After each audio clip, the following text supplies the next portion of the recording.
लाउर तो आपण मैंने बहुत प्रकार रेसिपी खाई थरे मो स्टाइल लाउ कषा बन कि खाई देखु आपण मानक निश्चय पसंद आसो।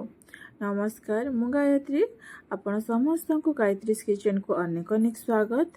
वीडियो को पूरा शेष पर्यंत देखंतु और केमिति लागिला मते कमेंट लिखि निश्चय जणांतु। तो तापाई मुझे लाउर चोपा को चाहूँगी। लाउ को एमती छोट छोट करी काटी देइछि। प्यान में तेल गरम रखी।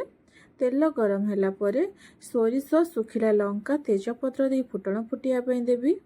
फुटण फुटीगला चुना चुना कटा पियाज को दे पियाज सॉफ्ट होगा जाए भाजी। पियाज सॉफ्ट हो जाइए गोटे मीडियम साइज रो कटा टमाटो को देवी।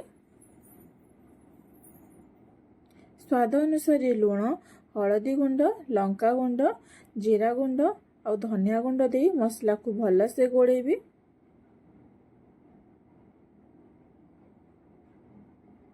और कवर करके टमाटो को कुखेवा पे देबी।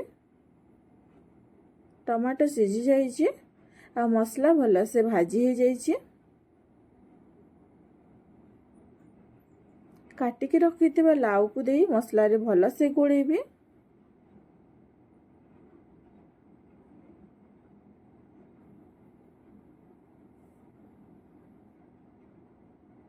लाउ मसला रे भल से गोड़े ही जाइए।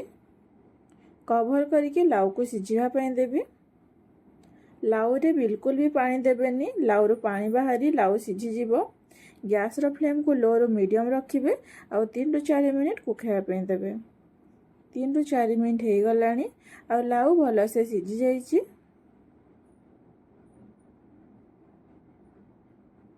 सेथिरे हाफ चामच गरम मसला गुंड दे गोड़ेबे।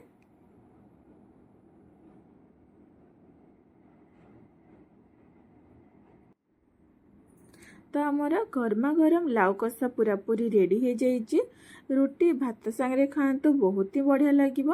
आशा करुचे भिडियोटी आपण मानक भल लगी। वीडियो भल लगे लाइक, शेयर और सब्सक्राइब करने को जमा भूलें। Thank you.